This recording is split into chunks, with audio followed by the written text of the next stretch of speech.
Très bien. Donc, aujourd'hui, on va entamer la dernière partie concernant les pathologies de la caillette, à savoir les ulcères de la caillette. C'est l'équivalent des ulcères de l'estomac chez les monogastriques. Donc, les ulcères de la caillette. Alors, l'ulcère de la caillette est défini comme étant une perte de substance de la surface de la muqueuse de la caillette. D'accord? Donc, qui dit ulcère dit perte de substance au niveau de la muqueuse, donc de l'intérieur vers l'extérieur, et non pas l'inverse.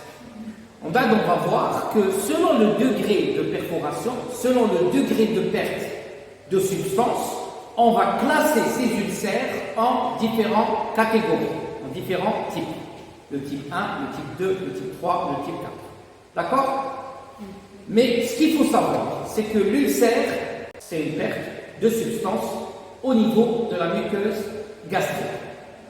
Alors, l'intensité de la perte de substance est très variable, comme on avait dit. Donc, on peut avoir juste une petite érosion primitive jusqu'au stade de perforation avec péritonite généralisée. D'accord? Péritonite généralisée. Alors, quels sont les animaux qui sont plus touchés par ces ulcères? Donc, par classement de priorité, nous avons les jeunes veaux. Les jeunes veaux. Donc, les jeunes veaux, qui dit jeune veau, dit quoi? Jeune veau, je m'arrête. Alors, définition du jeune veau. Généralement, c'est ce qu'on appelle les veaux avant sevrage. D'accord? Les jeunes veaux avant sevrage. كاين بزاف اللي ما يفهمش واش معناتها les jeunes veaux avant sevrage, je sais pas. Vous voyez que c'est des veaux qui consomment uniquement du lait. Non, c'est faux.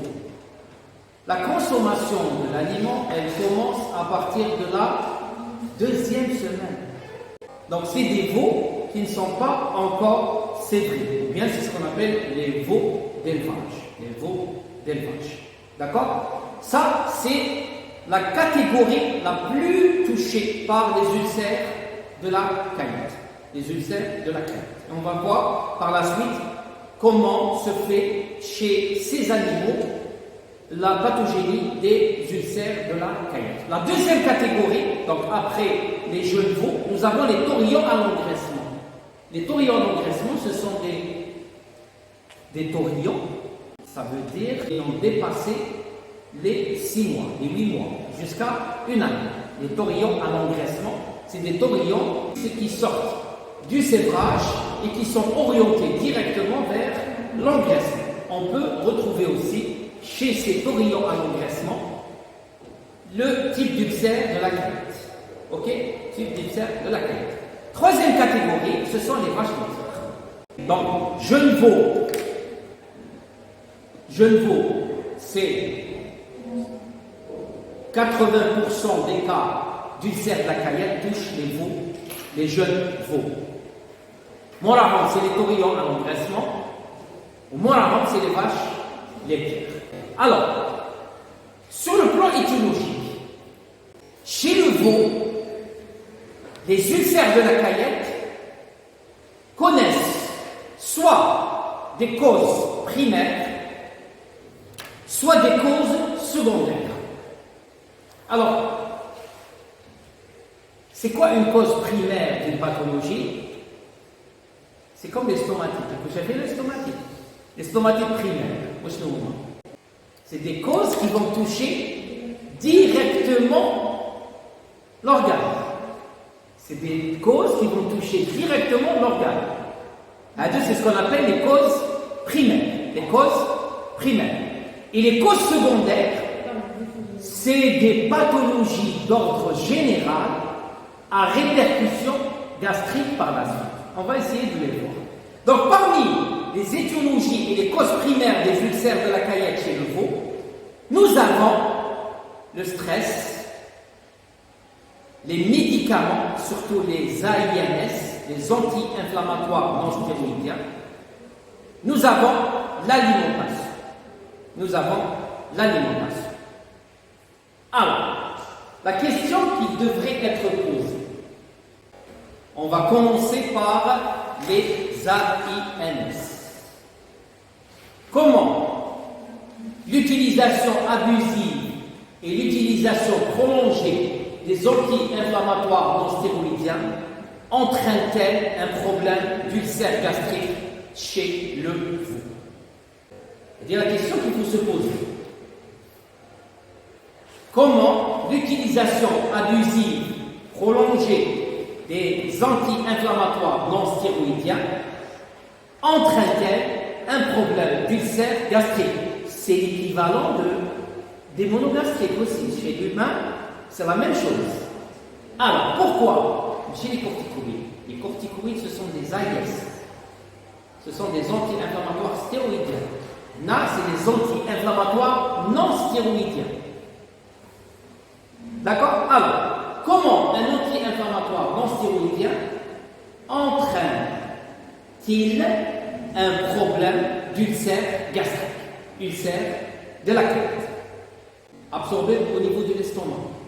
N'importe quelle voie, la voie orale, la voie sous-cutanée, la voie intramusculaire, la voie intraveineuse, entraîne un problème d'ulcère. Donc ce n'est pas un problème d'absorption, ce n'est pas un problème de voie de pénétration. Ils augmentent l'acidité peut-être. Pour répondre à cette question, il faut répondre à une question avant. Qu'est-ce qui permet à l'estomac de lutter contre l'acidité intragastrique, qu'elle soit cardiaque ou estomac chez les monogastriques? Quels sont les mécanismes de défense? Parce que l'estomac ou la cardiaque libère de l'HCl. Elle libère de l'HCl. Elle libère de l'acide chlorhydrique. Le rôle de l'acide chlorhydrique au niveau de l'estomac, c'est quoi? Il permet la dégradation des protéines. Effectivement, il permet la dégradation des protéines. Sans un pH acide, les protéines ne peuvent pas être dégradées. D'accord? Mais en parallèle, il est acide. Vous savez que le pH de la cardiaque ou de l'estomac, il arrive jusqu'à un pH entre 4 et 2. Jusqu'à 2. Donc c'est une acidité accrue. Qu'est-ce qui permet à l'estomac de ne pas être lésé par cette acidité? Mucus.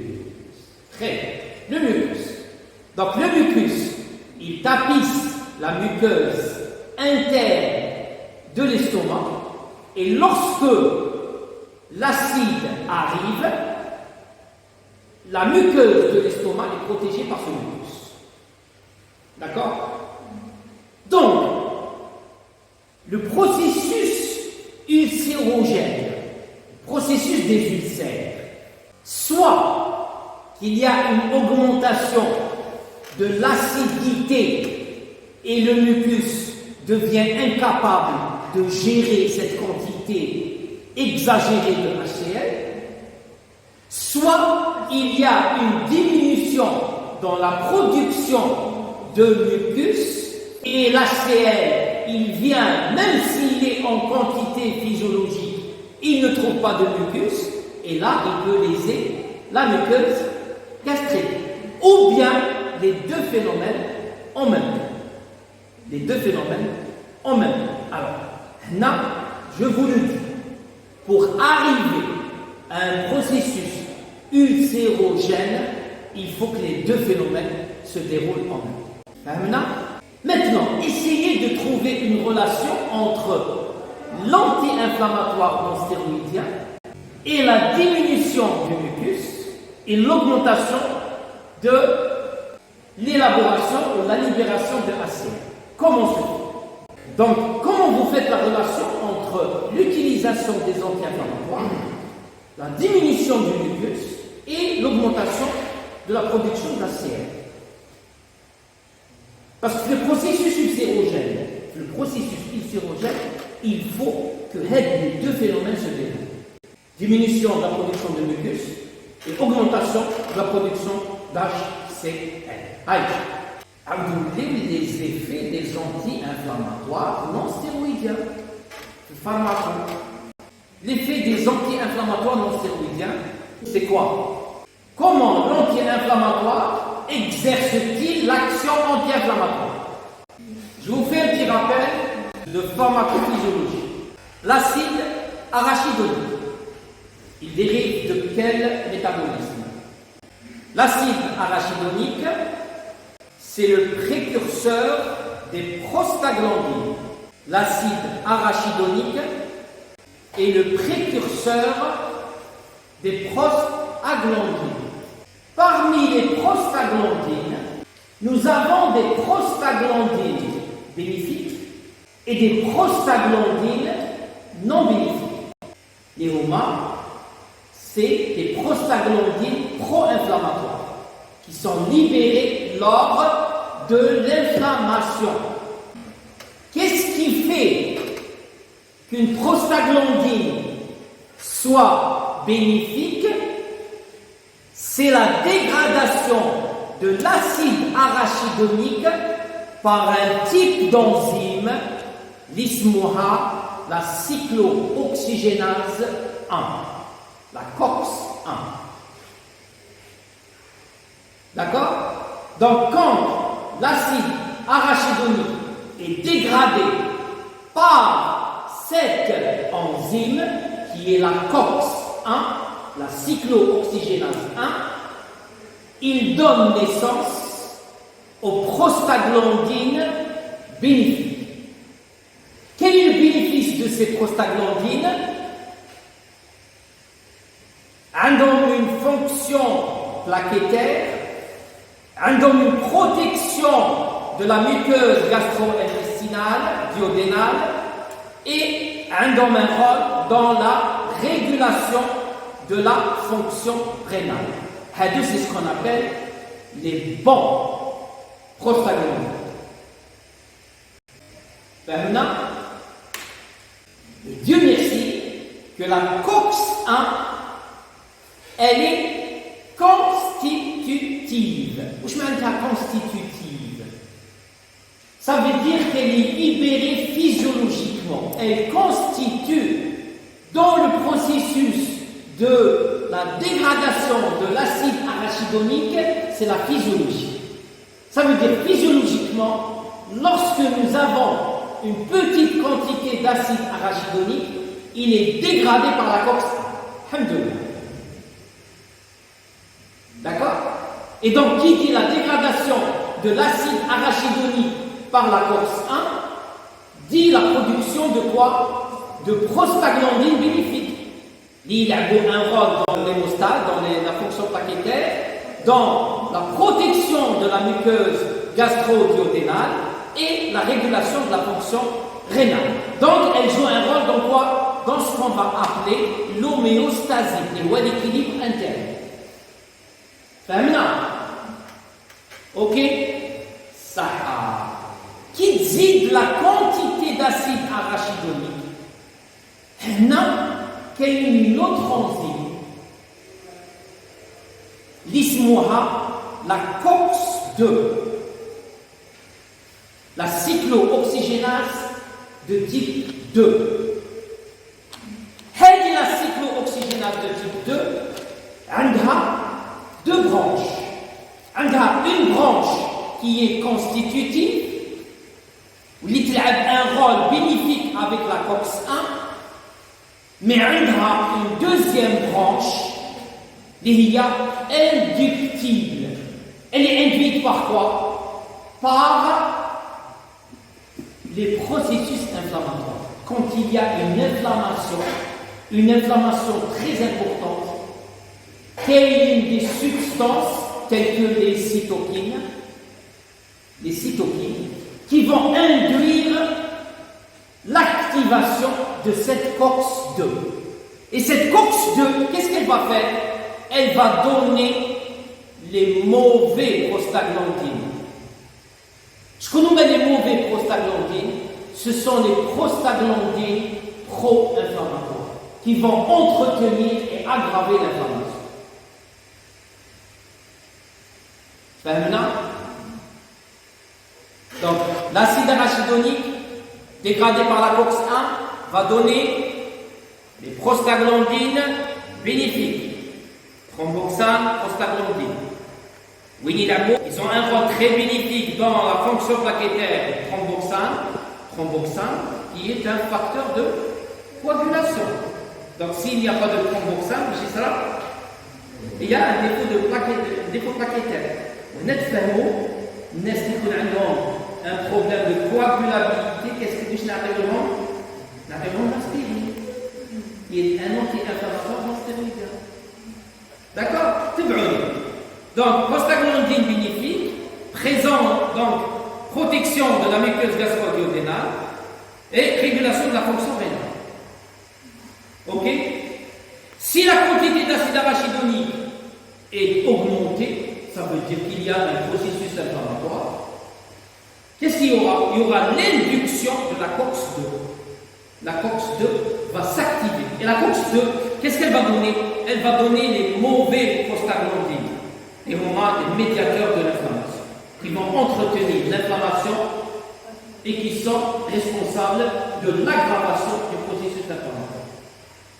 Les anti-inflammatoires non stéroïdiens agissent à quel niveau? Ils agissent au niveau du COX-2 et du COX-1. Lorsqu'il s'agit d'anti-inflammatoires non sélectifs, quand il s'agit d'anti-inflammatoires stéroïdiens non sélectifs, qui ne sélectionnent pas entre la COX-1 et la COX-2. Ils inhibent كلش. D'accord? Ils vont inhiber la COX-2 et la COX-1. Mais le problème, en inhibant la COX-2, ils vont lutter contre l'inflammation. C'est l'effet. C'est ça l'effet des anti-inflammatoires non stéroïdiens. C'est inhiber la COX-2. Mais en parallèle, qu'est-ce qu'elles vont faire?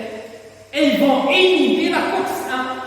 Et en inhibant la COX-1, il y aura un problème au niveau de la fonction plaquettaire et un problème au niveau de la protection de la muqueuse gastro-duodénale.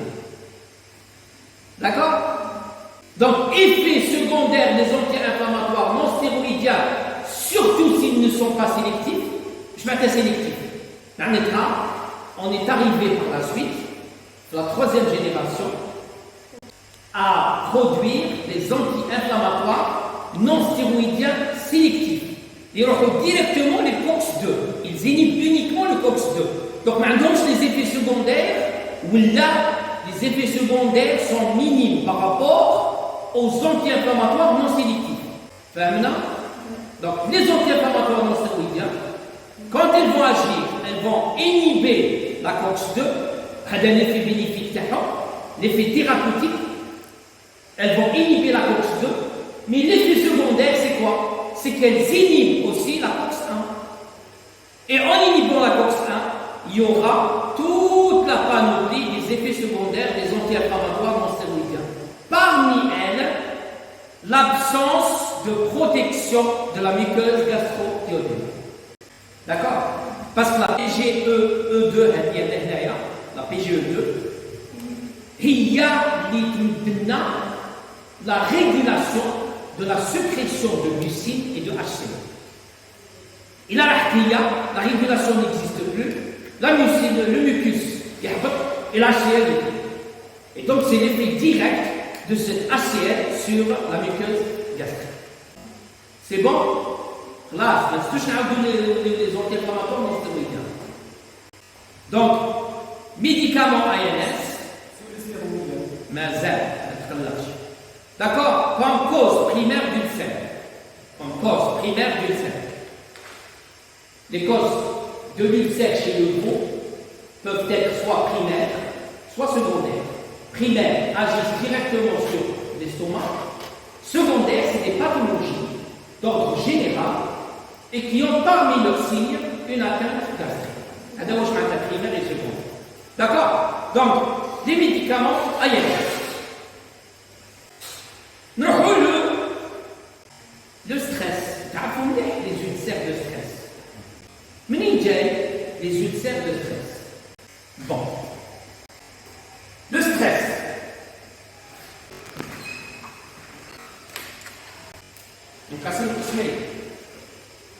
Le bon et le mauvais.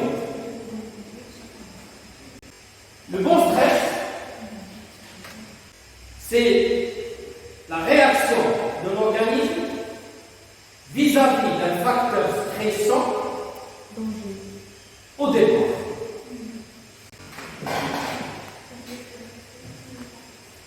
Par quoi est caractérisée cette phase? Par quoi est caractérisée la phase de départ du stress? Je nous chie à la phase.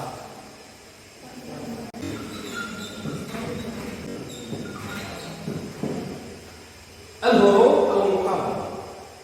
Fight or fight. Ça, pour arriver à l'organisme, il a besoin de quoi? Il a besoin de sucre. Il a besoin de sang. Il a besoin de cœur. Il a besoin de respiration. Il a besoin de vision.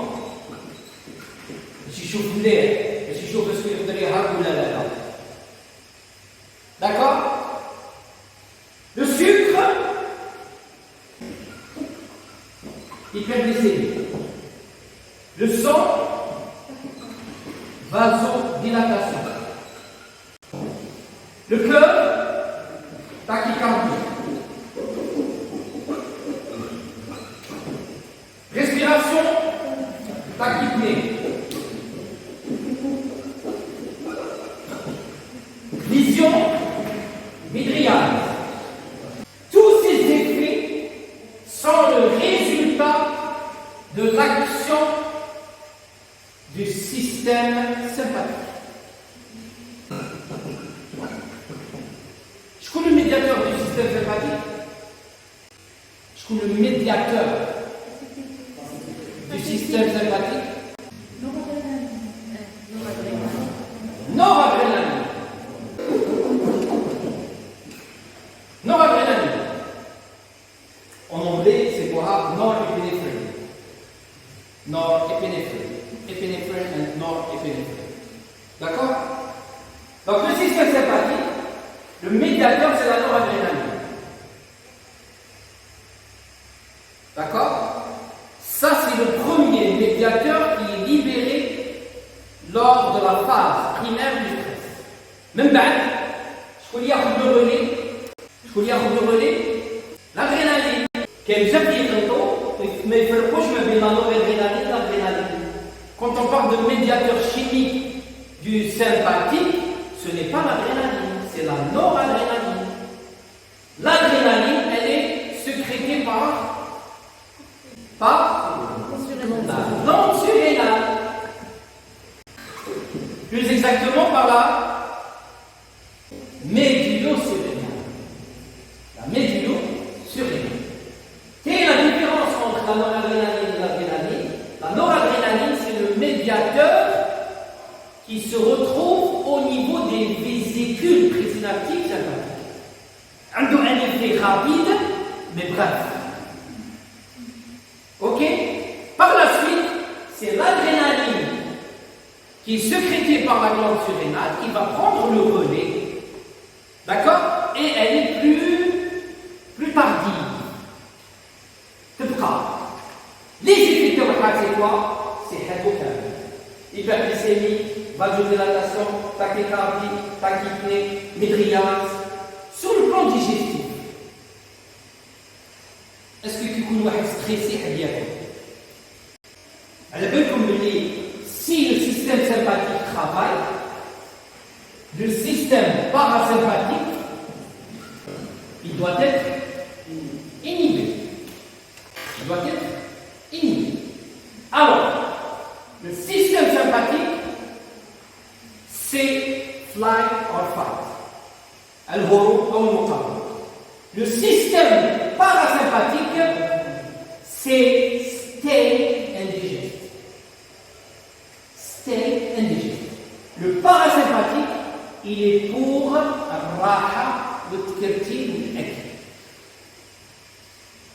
c'est pour cette raison qu'après un repas copieux, Parce que c'est la digestion qui est en train de se dérouler. Ok? Le sympathique, non. Le sympathique, c'est l'animal ou l'organisme il doit être vif, il doit être muntabi.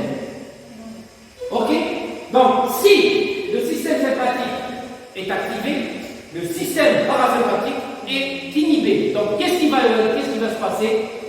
Les contractions du tube digestif sont diminuées. Zédo, la vessie, distendue. D'accord? Mais le plus grand problème du système sympathique, c'est vrai qu'il inhibe les contractions du tube digestif, mais il augmente la sécrétion d'acide chlorhydrique par les cellules gastriques. Donc le système sympathique, il augmente quoi? La sécrétion de HCl par la muqueuse gastrique. C'est le seul paradoxe qui existe.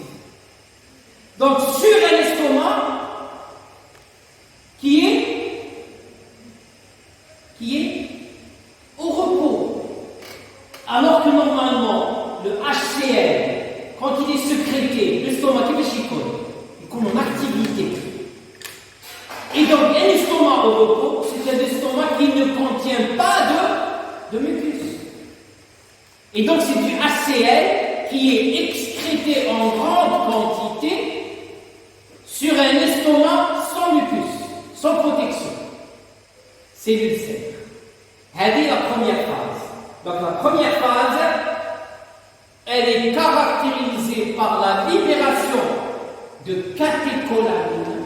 Les catécholamines, il y a la noradrénaline et l'adrénaline, sont responsables d'une hypersécrétion de HCl au niveau gastrique sur un estomac au repos. Un estomac au repos, c'est un estomac qui ne contient pas de mucus. D'accord? Ça, c'est la première explication de l'effet du stress en phase primaire sur les ulcères de la caillette. Les ulcères de la caillette. D'accord? C'est le problème. C'est ça le paradoxe. Le paradoxe des catécholamines dans ce cas bien précis, c'est que les catécholamines, elles entraînent une augmentation de la production d'HCl, non pas par effet de digestion. C'est un effet neuromécanique. C'est un effet neuromécanique. Ça n'a aucune relation avec la digestion. D'accord? C'est un effet neuromécanique. Maintenant, ok? Ça, c'est la première phase du stress. Caractérisée par quoi? Par la libération de catécholamines. Les catécholamines, fâcheuses habitude, c'est qu'elles augmentent la sécrétion d'HCl par la muqueuse gastrique. Sur une muqueuse gastrique au repos qui ne contient pas de mucus. Donc, c'est l'ulcération et c'est l'effet acidogène de l'HCl sur la muqueuse gastrique. Dans le cas, il y avait un cas, le mauvais, il n'est pas aussi mauvais que ça. C'est ce qu'on appelle le syndrome général d'adaptation. Le syndrome général d'adaptation. Très bien, c'est le prolongement de l'effet de stress. Qui les examinateurs ou là le facteur stressant est tout chaque jour on est soumis à un stress. C'est l'équivalent à la circulation cardiaque aussi. On s'est adapté, on a fait un syndrome général d'adaptation. Alors ce syndrome général d'adaptation, il est assuré par quoi? Syndrome général d'adaptation. Comment l'organisme il s'adapte à l'effet stressant d'un facteur? C'est en libérant les corticoïdes. Plus exactement, le Cortisol qui est l'hormone de stress. Stress prolongé, stress dans le temps. Parmi les effets du cortisol, c'est quoi? Il maintient l'hyperglycémie. L'hypomobilisation. Il permet l'hypomobilisation et donc une néoglycogénèse, Z2, la libération de protéines à partir de l'os, donc l'ostéoporose, c'est la ramification de l'os, Z2. Il augmente la pression artérielle. Et c'est pour cette raison que le stress fait partie des facteurs prédisposants pour la HTA, chez l'homme, l'hypertension artérielle. D'accord? Dans la partie gastrique, c'est ça où il faut agir. Comment le cortisol, comment les corticoïdes, suite à la phase de syndrome général d'adaptation, vont entraîner des problèmes du cerveau. Ils agissent sur la prostaglandine. Alors, il y a un peu comme les corticoïdes. Le classement terpénoïde, c'est des anti-inflammatoires stéroïdes. Comment agissent les corticoïdes comme effet anti-inflammatoire? L'image l'acide arachidonique. L'étage, les forts de l'acide arachidonique. هنا واش كاين؟ منين جاي l'acide arachidonique؟ كاينه حاجه تعطينا l'acide arachidonique. صح. L'acide arachidonique, c'est le résultat de la dégradation des phospholipides. Menez les phospholipides. Très bien. Phospholipides, c'est le constituant essentiel de la membrane cellulaire. Sucre, le pôle, hydrophobe, hydrophile. C'est quoi? C'est des phospholipides, c'est des lipides couplés à un phosphore, qui se nomment les phospholipides. Et donc, quand une cellule est dégradée, elle libère ces phospholipides membranaires. Ces phospholipides membranaires vont subir une dégradation en acide arachidonique. Par l'intervention d'une enzyme. Wesh ismouha la PLA2, la phospholipase A2. D'accord? C'est pour ça qu'il contient une inflammation, une lésion cellulaire, une lésion tissulaire. Il y a une libération accrue de phospholipides, intervention de la PLA2, augmentation de l'acide arachidonique. L'arachidonique, dans ce cas, qu'est-ce qu'il va subir? COX-2 plus que COX-1.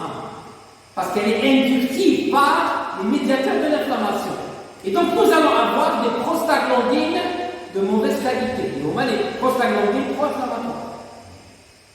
فهمنا؟ ماشي هذا هو البروبليم تاعنا. Donc, phospholipides, PLA2, acide arachidonique, من بعد COX-1, COX-2, هذا prostaglandine pro-inflammatoire, هذا prostaglandine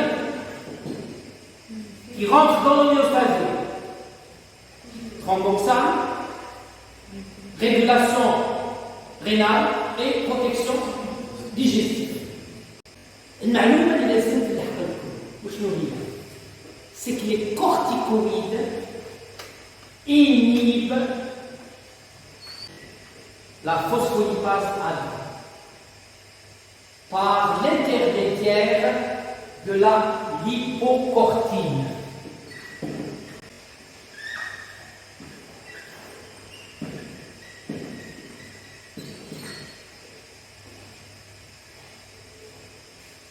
D'accord? Donc les corticoïdes vont activer une lipocortine qui, elle, est responsable de l'inhibition de la phospholipase A2. A2 est un effet anti-inflammatoire. Et c'est pour cette raison que l'effet anti-inflammatoire des corticoïdes est multiplié par 10, 20, 30 fois par rapport aux AINS. Parce qu'elles agissent à un étage supérieur que les AINS. Maintenant, c'est pour cette raison que plus d'informations nous parlent. Pour avoir un effet spectaculaire, qu'est-ce qu'on donne? On donne des corticoïdes. Et un mois, un demi, tout est rentré dans le corps. Oui, parce qu'elles agissent sur la PLA2, la phospholipase A2. D'accord? Et donc, toute cette panoplie va être inhibée. Mais toute cette panoplie, où je fais le mauvais et faire le bon. Et on course 1. Et donc on revient vers l'inhibition de la course 1 et l'effet protecteur des prostaglandines. Puisqu'ils inhibent des tâches supérieures. Donc automatiquement, qu'est-ce qu'il va y avoir? Tout ce qui en découle, tout ce qui est bien équilibré. Puisqu'il n'y a même pas de formation d'acide arachidonique. Il n'y a même pas de formation d'acide arachidonique. Et donc, qu'est-ce qu'il va y avoir? Toutes les panoplies à demain vont être inhibées. Mais les panoplies à demain, elles même le mauvais, elles même le bon. Le mauvais, c'est l'effet anti-inflammatoire voulu, mais les effets secondaires, ce sont des prostaglandines de bonne qualité. Ils vont nous protéger l'estomac, ils vont protéger le rein et ils vont protéger les plaquettes. D'accord? L'effet d'un stress prolongé sur la productivité, c'est un sujet à étudier.